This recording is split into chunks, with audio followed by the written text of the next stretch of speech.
Doesn't this Raw feels like it's a little bit empty, in my opinion?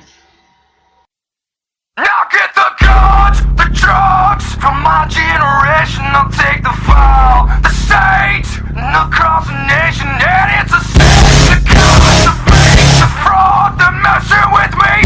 Come on, come on, come on, let's get it out. And I am the voice of the voiceless.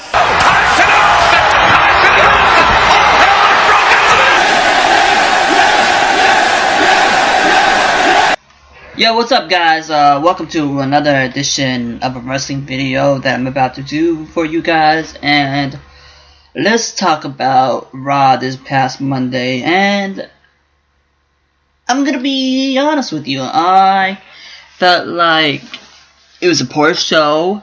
Didn't capitalize on Punk leaving. It didn't build hype towards Mania. I felt the overall build starting here is like very poor. I know it's still early, but how am I supposed to be optimistic about WrestleMania 30 if there's no CM Punk in the main event, if there's no Daniel Bryan in the main event? That's what I'm feeling like right now as a viewer for a wrestling fan. And I get why they put Orton and Batista in the main event attraction this year, but I don't like it one bit at all. Because one, what did Batista ever do to be in the main event from the past year, right? He did nothing at all. He just came in, won the Rumble, and is main eventing Mania because of his name, right? I was fine with The Rock doing it last year because at least The Rock had built up. At least The Rock did promos, did good matches, and did like getting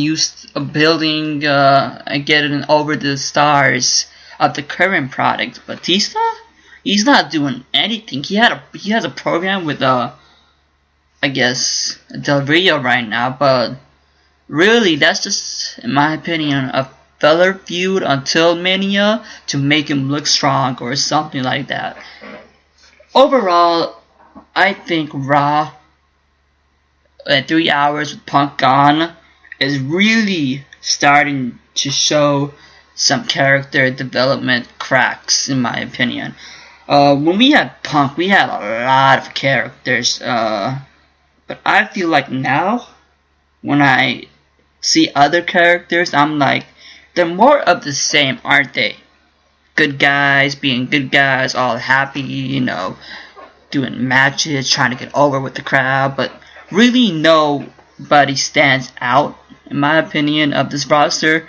Like, nobody really has a good gimmick, other than maybe Roman Reigns or the Shield and the Wyatt family, but a roster of 50 stars and only 6 standout gimmicks is not good for the product. I think the writers needs to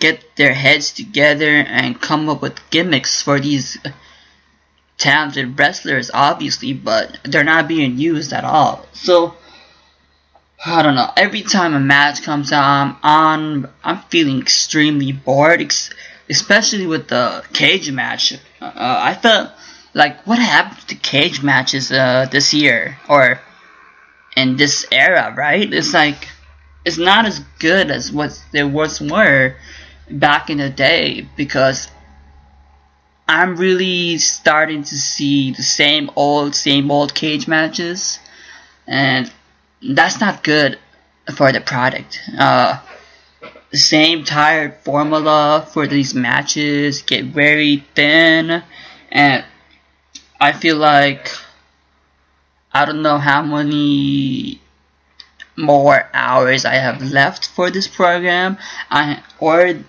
as WWE as a whole, because as I stated on Twitter, I feel like the WWE right now is losing me as a viewer because of the recent happenings that ever since the Rumble.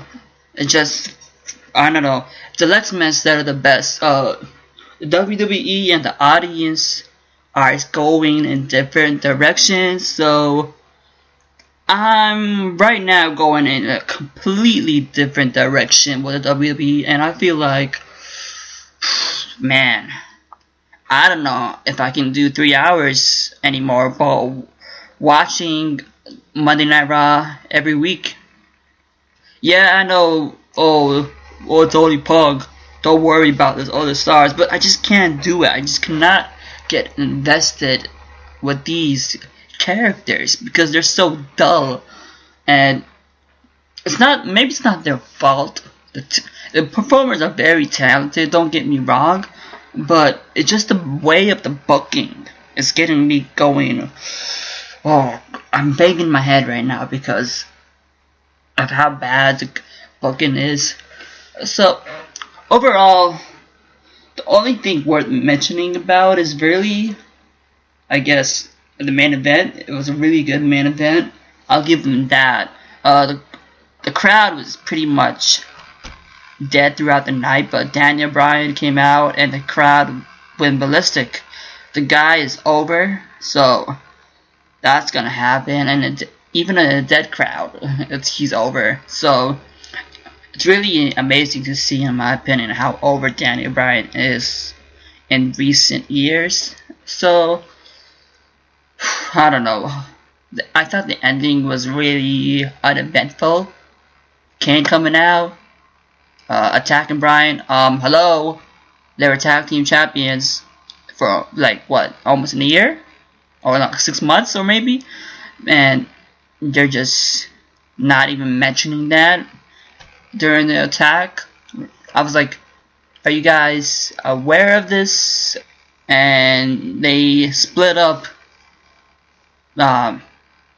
in good terms, so I'm like really confused why Kane would attack Bryan. I know it was because maybe the authority or something, but it kind of made no sense in my opinion, and I felt like Bryan could use the momentum of beating Orton clean, and it just did not happen. They just not let him have his moment. So we'll see.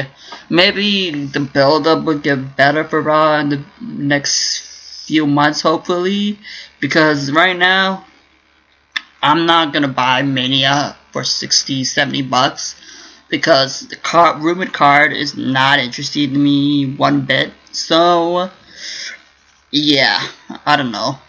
WWE, try to make some programming very good. That's all I gotta say. Leave your guys' thoughts on the below comment section. Please subscribe to this channel if you want more content of wrestling or any other various topics, and like the video and share it. It will be really helpful to expand my fan base. Alright, I'll catch you guys later. Peace out, guys.